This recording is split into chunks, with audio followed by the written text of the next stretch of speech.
అహానికి ఆత్మ గౌరవానికి కొండంత తేడా ఉంది, కానీ రెండిటికి తేడా అర్థమైంది అంటే మనకు జ్ఞానం వచ్చినట్టే. దాన్ని ఎలా గుర్తిస్తారు సార్? నేను రైట్ అనే కదా ఫీలింగ్లో ఉంటారు అందరూ కూడా. ఆత్మాభిమానం, ఆత్మగౌరవం ఉండడంలో తప్పేమీ లేదు, కానీ అది మితిమీరి పోల్చుకోవడం వరకు వెళ్తే చిన్న చూపు చూడటం మొదలు పెడతాం అవతల. ఒక అహంకారి నాకు ఎదురుగా వస్తారు, వాళ్ళు ఇలా మాట్లాడతారు. ఇలా తగ్గి మాట్లాడాను అనుకోండి, నేను వాళ్ళ దగ్గర తక్కువైపోయినట్టు, అంటే నా మానసిక స్థితి కోసమే మాట్లాడుతున్నాను. ఇక్కడ నేను ఎవరిని దృష్టిలో పెట్టుకొని మాట్లాడట్లేదు. నా ఎదురుగా వచ్చి ఎవరైనా ఇలా అంటే నేను దానికి డబల్ ఎగరేస్తాను సార్. ఇప్పుడు మీరు ఒబీడియంట్గా మాట్లాడితే నేను ఒబీడియంట్గా మాట్లాడతాను. మరి అప్పుడు అహంకారం లేనట్టే కదా సార్. అంటే ఎలాంటి వాళ్ళ దగ్గర అలా ఉండాలి అనే కాన్సెప్ట్ కదా. మీకంటే ఒక పద్ధతి లేదా? అదే పద్ధతి నాది. ఎవరు ఎలా ఉంటే అలా ఉండడం అనేది పద్ధతి నాది.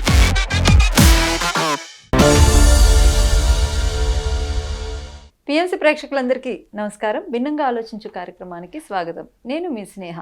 సో మరి ఈరోజు భిన్నంగా ఆలోచించే కార్యక్రమంలో నేనింతే ఎపిసోడ్తో మళ్ళీ మీ అందరి ముందుకు వచ్చేసాను. ఆ వర్డ్లోనే ఉందబ్బా ఏదో కిక్కు, నేనింతే. ఎంత ఫ్రీడమో కదా ఆ మాట చెప్పడానికి. ఎంతో గట్స్ కూడా కావాలి కూడా. ఎందుకంటే అందరూ చెప్పలేని మాట నేను ఇంతే అండి, నేను ఇట్లానే ఉంటానండి.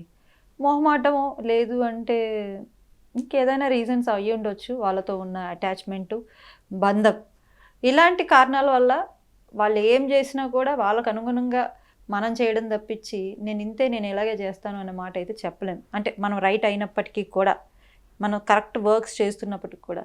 సో మరి ఇలాంటి వాటికి కరెక్ట్గా క్లారిటీ ఇవ్వడానికి సార్ అయితే రెడీగా ఉన్నారు, ప్రకృతి మహేష్ గారు. మరి సార్తో మాట్లాడేద్దాం. నమస్తే సార్. నమస్తే శ్రీరామ్ గారు.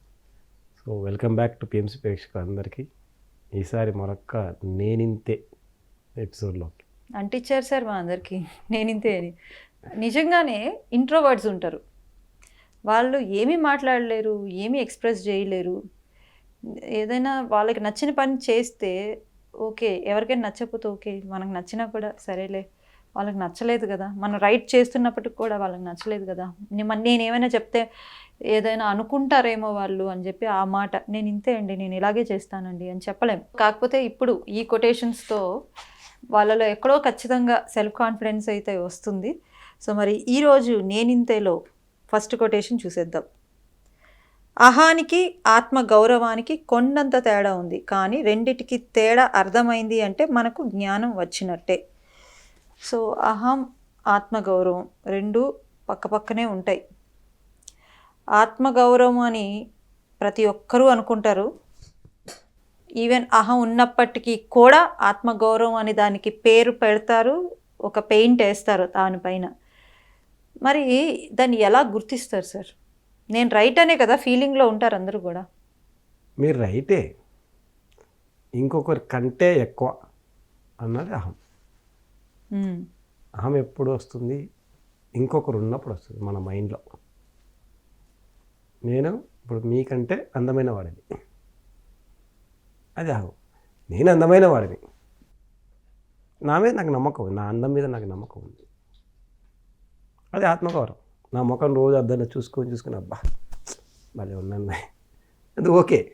కానీ పలానా స్నేహ గారి కంటే నేను చాలా మేలు, అలా పోలిక వచ్చినప్పుడు అహము. మనకే సరే, మనకు ఒక సాటిస్ఫాక్షన్ వస్తుంది. అప్పుడు మనం రిపీటెడ్గా కొన్ని పనులు చేయగా మన మీద మనకు ఒక నమ్మకం, ఒక గౌరవం కలుగుతుంది, అది ఆత్మగౌరవం. అది ఉండడంలో తప్పేమీ లేదు. ఆత్మాభిమానం, ఆత్మగౌరవం ఉండడంలో తప్పేమీ లేదు, కానీ అది మితిమీరి ఇంకొకరితో పోల్చుకునే వరకు వెళ్ళకూడదు. పోల్చుకోవడం వరకు వెళ్తే మనం ఏం చేస్తామంటే చిన్న చూపు చూడటం మొదలు పెడతాం అవతల వాళ్ళు. తెలియకుండానే మన బిహేవియర్లో మార్పు వచ్చేస్తుంది. మన అవతల వాళ్ళని ఏంటి ఇలా మాట్లాడతాం, ఇలా మాట్లాడడం ఫేస్ టు ఫేస్ మన ఫ్రెండ్లీనెస్ పోతుంది. కళ్ళు ఎలా వెళ్తాయి సార్? కళ్ళు తలకెక్కేయండి, తలకెక్కి.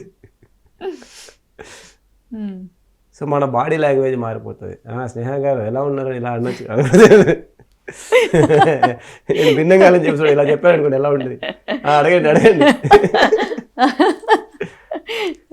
200 ఎపిసోడ్లు చేశారు ఇక్కడ తెలుసా. ఎవరన్నా వచ్చి సార్ మీ భిన్నంగా ఎపిసోడ్ బాగుందంటే చెప్పండి బాగుందా. ఓకే. నేను ఇక్కడ 200 ఎపిసోడ్, అది అహంకారం. బాగుందా అని 200 ఎపిసోడ్స్ ఇండస్ట్రీ ఇక్కడ 3 years ట్రాక్ రికార్డ్. సో మన కళ్ళల్లో, బాడీ లాంగ్వేజ్లో, మన మాటల్లో డిఫరెన్స్ తెలిసిపోతుంది. అది ఉండకూడదు. ఎన్నైనా సాధించండి, హ్యాపీ అవ్వండి, ఎస్ కాన్ఫిడెంట్గా ఫీల్ అవ్వండి, కాన్ఫిడెన్స్ ఉండొచ్చు. కానీ మనం ఎన్ని సాధించినా, ఎన్ని చేసినా మనం ఎవరికంటే ఎక్కువ కాదు, తక్కువ కూడా కాదు.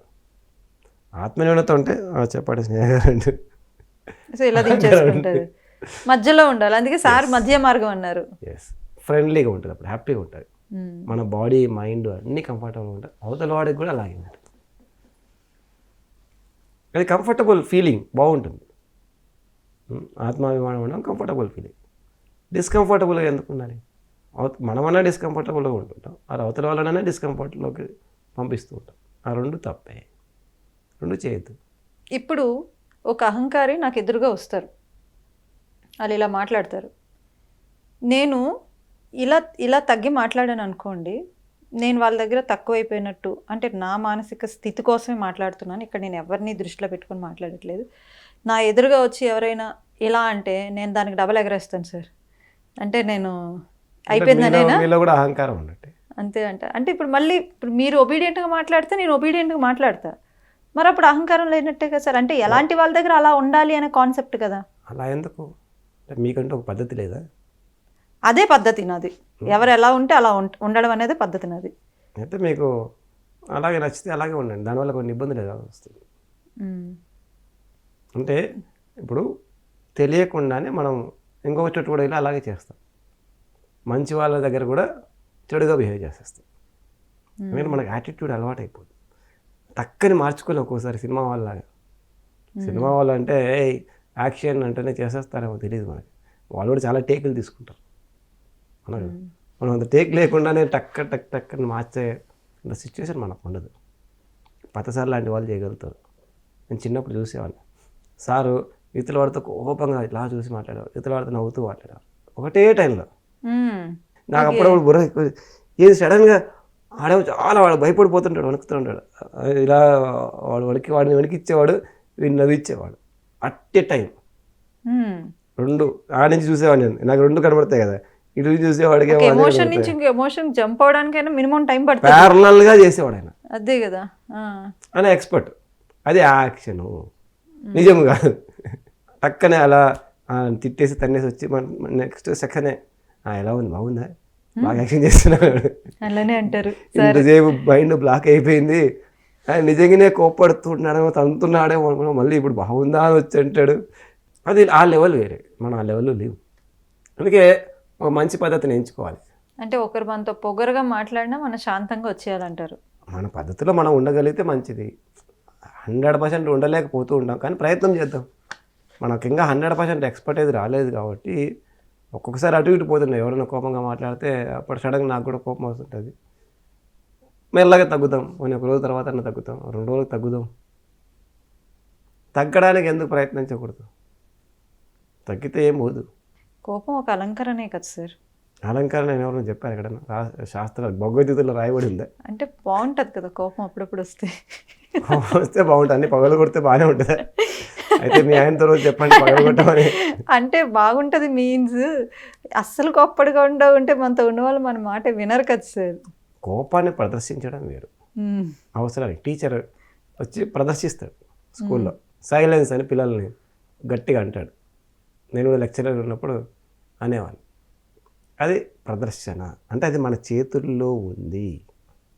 చాలాసార్లు అనుకునేవాడిని, సినిమా వాళ్ళకి ఎక్కడ బీపీలు ఎందుకు రావు అని, అంత హెవీగా ఇక్కడ అలా హెవీ యాక్షన్ చేస్తున్నారు. యాక్షన్ నైట్ అంత కోపం, ఉద్రిక్తంగా ఏవో చేసేస్తుంటారు. మనకు మామూలు కోపం వస్తేనే బాడీ అంతా ఇబ్బందికరం. వాళ్ళు అంత హెవీ యాక్షన్ చేసిన వాళ్ళకి ఏమి ఇబ్బంది కాదా అన్న డౌట్ వచ్చేది.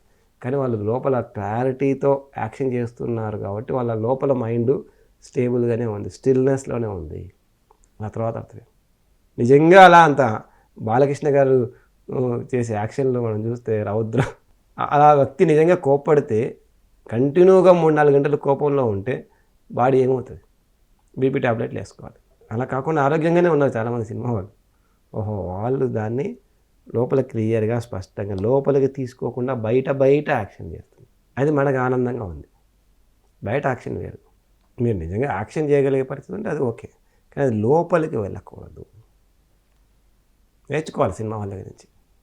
Nice sir. లోపలికి వెళ్ళకుండా బయట యాక్షన్ అంటే కొంచెం నటించడం. కష్టమే. మీరు అదే ఫీల్డ్లో ఉన్నారు, కొంచెం అటు ఇటుగా నటి. అక్కడ వస్తుంది సార్ నటన. నన్ను ఏడవమంటే కళ్ళలో గ్లెజరిన్ వేసుకొని ఏడుస్తాం. ఈ కంట్లో చొక్క, ఈ కంట్లో నిజంగా ఏడ్చారనుకోండి ఎలా ఉంటుంది? చాలా బాధాకరంగా ఉంటుంది. నటించినప్పుడు నిజంగా మీకు బాధగా ఉందా? లేదు. లేదు. ఎస్, అది ఏడవమంటే గ్లిజరిన్ వేసుకొని అలా ఏడుస్తాం. నిజంగా బాధ అంటే నిజంగానే ఏడుస్తాం అనుకుంటారు, కానీ లోపల ఏమి ఉండదు. ఎస్, పైన మాత్రం యాక్ట్ చేస్తాం. అలా చేయాలి. అలా ఏ పనైనా చేయండి. అప్పుడు మీరు మీ చేతుల్లో ఉన్నారు. మీ ఎమోషన్స్ మీ చేతిలో ఉన్నాయి. This called emotional intelligence. ఎక్కడ ఎప్పుడు ఎలాంటి ఎమోషన్ ప్రదర్శించాలో అలా ప్రదర్శించడం. ఎమోషన్లోకి వెళ్ళడం కాదు, అవసరం నిమిత్తం. అదే బాలకృష్ణ గారు ప్రశాంతంగా ఏదో చేస్తారు, ధ్యానం చేస్తూ. అదే బాలకృష్ణ గారు తొడగొడతారు. ఆయన ఎప్పుడు తోడగొడతారో, ఎప్పుడు మనుషులను కొడతారో. సో ఆ కంట్రోల్ మీకుంటే మీరు చేయండి, కాదనట్లేదు. ఆయనలాగా, బాలకృష్ణ గారి లాగా, ఎన్టీఆర్ గారి లాగా ఇలాంటి చాలామంది హీరోలు చేస్తుంటారు. అలా మనకు కూడా ఉంటే మన కంట్రోల్, మన ఎమోషన్స్ మనలో కంట్రోల్లో ఉంటే మనం ఏదైనా చేయొచ్చు. కానీ అలా ఉండదే, బాడీ ఇబ్బంది పడుతుంది. దానివల్ల మన మైండ్ ఇబ్బంది బాడీకి వెళ్తుంది. So our emotional body is connected to our physical body. అంతే కదా. సో ఈ ఫిజికల్ బాడీని నడిపిస్తుంది ఎమోషనల్ బాడీ అంటారు. కొంతవరకు అది ఇంబ్యాలెన్స్ చేస్తుంది, ఆర్ బ్యాలెన్స్ చేస్తుంది. 100% కాకపోవచ్చు. ఇంకా ఫుడ్, ఎన్నో ఫ్యాక్టర్స్లో ఇది ఒక important factor. Right sir. Nice quote actually. మరొక కొటేషన్ చూద్దాం సార్. నెగిటివ్ ఆలోచనలతో లేనిపోనివన్నీ ఊహించేసుకొని భయాందోళనలు మరింత పెంచుకొని మిమ్మల్ని మీరు ఇబ్బందిలోకి తోసుకోకండి. వీలైతే సహనం వహించి అసలు నిజం సత్యం తెలుసుకొని ఆనందంగా ధైర్యంగా జీవించండి. ఈ మధ్య ఒక వర్డ్ విన్నాను. ఆ వర్డ్ హెల్యూసినేషన్. ఏదో జరిగిపోతుంది డెఫినెట్గా. ఇప్పుడు ఫర్ ఎగ్జాంపుల్ ఏదో ఒక బయట ఒక ఇన్సిడెంట్ అయిందని మనం న్యూస్ ఛానల్లో చూస్తే, నెక్స్ట్ ఏమో నేను if in case train incident తెలిసింది, నేను నెక్స్ట్ టైం ట్రైన్ ఎక్కినప్పుడు ఆ భయం నేను క్యారీ ఫార్వర్డ్ చేస్తూ ఉంటాను. అది నా మిస్టేక్ అంటారా? నేను విన్నాను కాబట్టి నా మైండ్లో పడింది. ఇప్పుడు నా లైఫ్ మీద నాకు చాలా ఇష్టం, నేను కొంచెం లాంగ్ లివ్ ఉండాలి నేను. సో డెఫినెట్గా నా మీద నాకు ఇష్టం ఉంది, నా మీద నాకు ఏదో సాధించాలి అని ఒక గోల్ ఉంది కాబట్టి డెఫినెట్గా భయాలు వస్తాయి. అది నెగిటివిటీ నేను క్రియేట్ చేసుకున్నట్టు కాదు కదా సార్. క్రియేట్ చేసుకున్నారా లేదా సంబంధం లేదు. విషయం మీకు తెలిసి తాగారా, తెలియకుండా తాగారా సంబంధం లేదు. తాగారా లేదా సంబంధం. అందుకే గాంధీ ఏం చేశాడు, సింపుల్ కాన్సెప్ట్ చెప్పాడు. వినకు, మాట్లాడకు, చూడకు. ఎందుకంటే వినడం వల్ల, మాట్లాడడం వల్ల, చూడటం వల్ల మనం లోపల వేసుకుంటాం. మన యొక్క మైండ్ అలాగే తయారవుతుంది, మన వైబ్రేషన్స్ అలాగే తయారవుతాయి. దానివల్ల అదే అట్రాక్ట్ చేసుకుంటాం. అదే సినిమాలో రారాయన మనం ఆకర్షించుకుంటాం. అలా ఆకర్షించుకోకుండా ఉండాలి అంటే సాధ్యమైనంత వరకు అది తప్పనిసరిగా అనుకోకుండా ఏవో న్యూస్లో వస్తుంటాయి, పొరపాటు పడుతుంటాయి, తీసేసేస్తూ ఉండాలి. సాధ్యమైనంత వరకు వినడం, చూడటం, మాట్లాడడం మానేయాలి. అనవసరమైనవి వినకు, చూడకు, మాట్లాడకు. మన ప్రాబ్లం ఏంటంటే మంచి ఏందో చూడదో మనకు తెలియదు. కనీసం అవసరమా అనవసరమా చెక్ చేసుకుందాం. అనవసరం అయితే వినకు, ఏమి లాభం. ఎలా తెలుసుకోవాలంటే అవసరమైన తెలుస్తుంటాయి. ఎలాగో ఇప్పుడు మీడియా పెరిగిపోయింది, ఏదో చోట ఎవరో చెప్తూనే ఉంటారు. ప్రతి దాన్ని ఒకప్పుడులాగా రకరకాల న్యూస్ ఛానల్స్ చూసేసి అన్ని లోపల వేసేసుకొని, నా ఊహ తెలియనప్పుడే, ధ్యానంలోకి వచ్చినప్పుడే అన్ని న్యూస్లు చదవడం మానేశారు. I don't read news paper చిన్నప్పుడు. ఇప్పుడు I don't see news channel. Really? అసలు ఎప్పుడూ చూడను న్యూస్ ఛానల్, చూడను న్యూస్ పేపర్ చదవను. ఇప్పుడు ఆల్మోస్ట్ ధ్యానంలోకి వచ్చిన మొదట్లోనే న్యూస్ పేపర్ మానేసి, అప్పుడు న్యూస్ ఛానల్ లేదు. ఎందుకంటే 99% న్యూస్ అన్నీ కూడా భయాందోళన కల్పించేవి. ఉదాహరణకి బస్సు యాక్సిడెంట్ అయ్యింది న్యూస్ వస్తుంది. మీరు అన్నట్టు బస్సు గురించి టెన్షన్ వచ్చి బస్సు ఎక్కడ మానేయగలుగుతామా? మానేయలేం. కానీ భయంతో ఉంటాం. భయంతో ఉండి వచ్చిన లాభం ఏంటి? మనం ఏం డ్రైవింగ్ చేయం కదా. లేదు. బస్సు ఎక్కితే ప్రాబ్లం, కారు ఎక్కితే ప్రాబ్లం, బయటికి పోతే ప్రాబ్లం, అలా నడుచుకుంటూ పోతే ప్రాబ్లం, ఇంట్లో ఉన్నా ప్రాబ్లమే, పైన ఏదైనా పడవచ్చు. ఇలా అన్నీ వింటూ ఉంటే ఎక్కడ జీవించగలుగుతాము? జీవించడానికి ఆస్కారం ఎక్కడుంది? మన కర్మ కాలితే మనకి ఎట్టుపోతాం మనకే తెలియదు. ఎందుకు రామాయణం? కాబట్టి ఊరికే అనవసరం అవన్నీ చదవడం ఎందుకు, వినడం ఎందుకు, మాట్లాడడం ఎందుకు? అవసరమైన ఎలాగో మన ఫ్రెండ్స్ మనకి చెప్తారు. నాకేదో ఉదాహరణకి హైదరాబాద్ నుంచి కర్నూలుకి ఎలా వెళ్ళాలి నాకు తెలియదు, అది అవసరం. మిమ్మల్ని అడిగితే చెప్పరా? చెప్తారు. అయిపోయింది. మంచి ఫ్రెండ్స్ ఉన్నారు, చెప్తారు. నాకు నిన్న ఏదో అమెరికాలో ఏదో బ్యాంక్ అకౌంట్ గురించి అవసరం వచ్చింది, క్లోజ్ చేయాల్సి. ఫోన్ చేశారు అమెరికాకు మా ఫ్రెండ్కి, అని ఉన్నారు నా చూసుకుంటా అన్నాడు. అయిపోయింది. మంచివాడికి ఎలాగో మంచి వాళ్ళు ఉన్నారు కదా, పనికిరాని వాడిని ఎందుకు మనకు? పనికొచ్చే వాళ్ళకి ఎలాగో ఎంతోమంది మంచి వాళ్ళు ఉన్నారు, సహాయం చేయగలిగే వాళ్ళు భూమి మీద. రైట్ సార్, మరొక కొటేషన్ చూద్దాం. మన జీవితాన్ని మనకు నచ్చినట్లుగా మనమే సృష్టించుకోవాలి. తగిన సరైన పనులు రోజు చేయటం ద్వారా, లేకపోతే వేరెవరో సృష్టిస్తే ఇంకెవరికో నచ్చినట్లుగా బ్రతకవలసి వస్తుంది. నాకు నచ్చినట్టుగా నేను జీవించాలని 10 సంవత్సరాల నుంచి ట్రై చేస్తున్నాను సార్. నేను పెట్టుకున్న ఫ్యామిలీ కమిట్మెంట్స్ కానీ, ఇంట్లో కమిట్మెంట్స్ కానీ, వర్క్ కమిట్మెంట్స్ కానీ నన్ను అలో చేయట్లేదు. ఇప్పుడు నేను నాకు నచ్చినట్టుగా నేను జీవిస్తే నా ఫ్యామిలీ సఫర్ అవ్వాల్సి వస్తుంది, ఇంట్లో కాంప్రమైజ్ అవ్వాల్సి వస్తుంది. ఈరోజు నాకు వంట చేయాలని లేదు, నేను హ్యాపీగా రెస్ట్ తీసుకోవాలనుకుంటున్నాను. బట్ ఈరోజు నేను వంట చేయకపోతే మా వాళ్ళకి ఫుడ్ ఉండదు. మరి ఎట్లా సార్? సాక్రిఫైస్ చేయాల్సిందే కదా. అది కూడా మీరు చూస్తే కదా. అంటే సార్ అర్థం కాదు. ఫ్యామిలీని మీరు చూస్ చేసుకుని వచ్చారు కదా. ఏమన్నా జైల్లో తీసుకొచ్చి బలవంతంగా వేసారా? బై చాయిస్ మీరు పెళ్లి చేసుకుంటారు, అవునా కదా? అంటే మీరు సృష్టించుకున్న దానికి మీరు ఎందుకు రెస్పెక్ట్ ఇవ్వడం లేదు? అయితే పెళ్ళే వద్దంటారు. అయితే చేసుకోవద్దండి. ముందే వివేకానందులాగా సన్యాసం ముందే తీసుకోండి. చేసుకుంటే తప్పదంటారు. అయ్యి మీరు సృష్టించగా మీరు గౌరవించాలి కదా. ఛాయిస్ తీసుకునే ముందు ఆలోచించాలి కదా. ఛాయిస్లన్నీ తీసేసుకొని ఆ తర్వాత మళ్ళీ మనకు కన్వీనియంట్గా ఉండాలి. ఎలా కుదురుతుంది? చాలామందికి పెళ్ళైన వాళ్ళందరికీ ఇదే ప్రశ్న, నాలాంటి వాళ్ళందరికీ. ముందు పెళ్ళే చేసుకోకుండా ఉండాలి, ఇటు సన్యాసిలాగా అడ్డంగా తిరిగి వదులు. సరే ఏం చేద్దాం, మనకు పత్తసారి ఒక మంచి పద్ధతి చెప్పారు. మధ్య మార్గం, ఫోన్లే తెలుసో తెలుగు పెళ్లి చేసుకున్నాం, తప్పు అయిపోయింది, కానీ ఇప్పుడు ఆ తప్పు సర్దిద్దుకోలేవు కాబట్టి మధ్య మార్గం, కొంత అటు కొంత ఇటు. అప్పుడప్పుడు సరే వంట చేయకుండా అయినా సరే, ఇప్పుడు జొమాటోలో టమాటాలో వచ్చాయి, అప్పుడప్పుడు రెగ్యులర్ కాదు, once in a while okay. కానీ రోజు నేను వంట చేయాలంటే అది మీరు అన్యాయం చేసినట్టు. నాకు రోజు రెస్ట్ తీసుకోవాలనిపిస్తుంది. రోజు రెస్ట్ తీసుకుంటే అప్పుడు ఇంకేదో బెస్ట్ పని చేయాలి. అలాగే అవతలడు అనుకుంటే, ఇప్పుడు నేను ఉద్యోగం చేస్తున్నాను, మా ఆవిడ నాకు తిండి పెడుతుంది, మా మేడంకి రోజు రెస్ట్ తీసుకోవాలనిపించింది అనుకోండి, మరి తీసుకో బాగుంది. నాకు కూడా అనిపిస్తే నేను ఉద్యోగానికి వెళ్ళకుండా నేను రెస్ట్ తీసుకుంటే బాగుంటుంది కదా.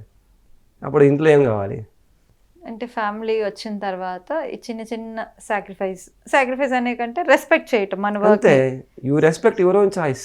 ఎస్, మనం చేసుకున్న పెళ్ళికి మనమే గౌరవించాలి కదా.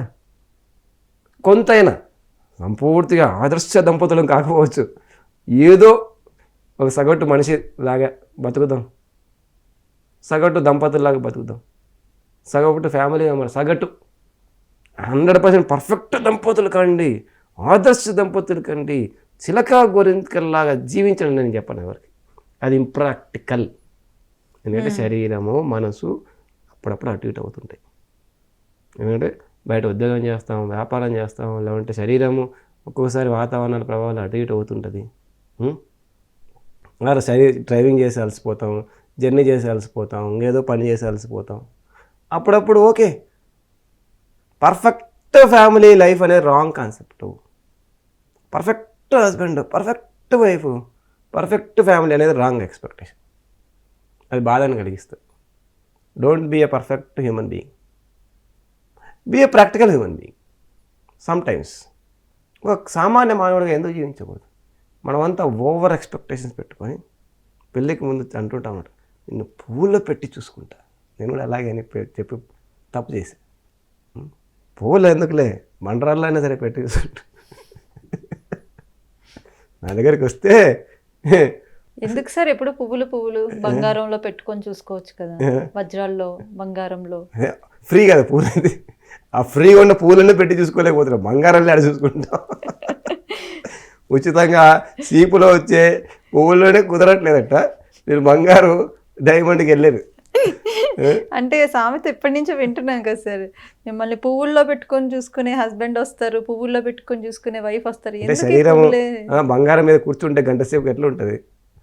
ఓకే, నొప్పి వస్తుంది. అంతే కదా, బంగారం చూడడానికి బాగుంటుంది, కూర్చోడానికి తినడానికి బాగుండదు. అందుకే అలా ఉన్నారేమో నాకు తెలియదు.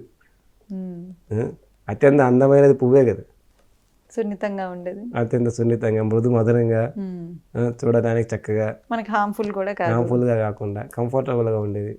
Super sir.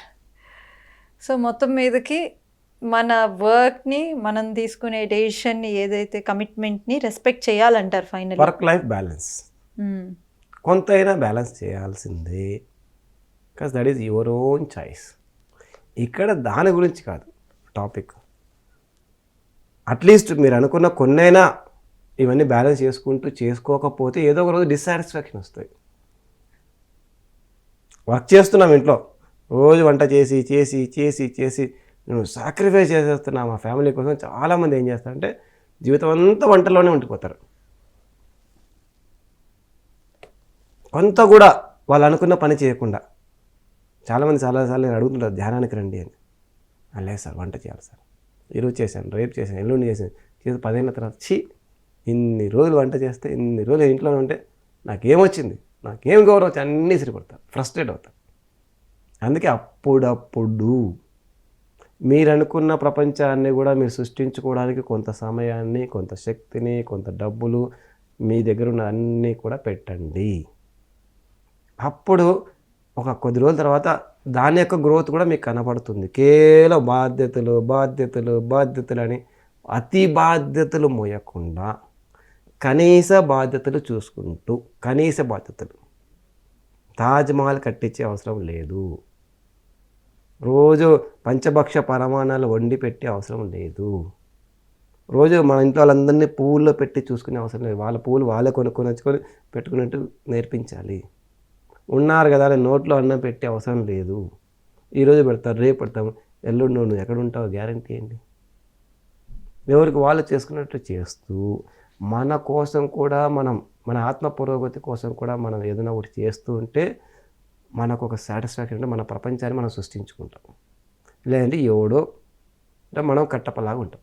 వాళ్ళు సృష్టిస్తుంటారు, నా మాటే శాస్త్రం అంటారు, మన జీవితం కట్టప్ప జీవితం. థ్యాంక్ యూ సార్, చాలా బాగా సరదాగా నడిచింది డిస్కషను.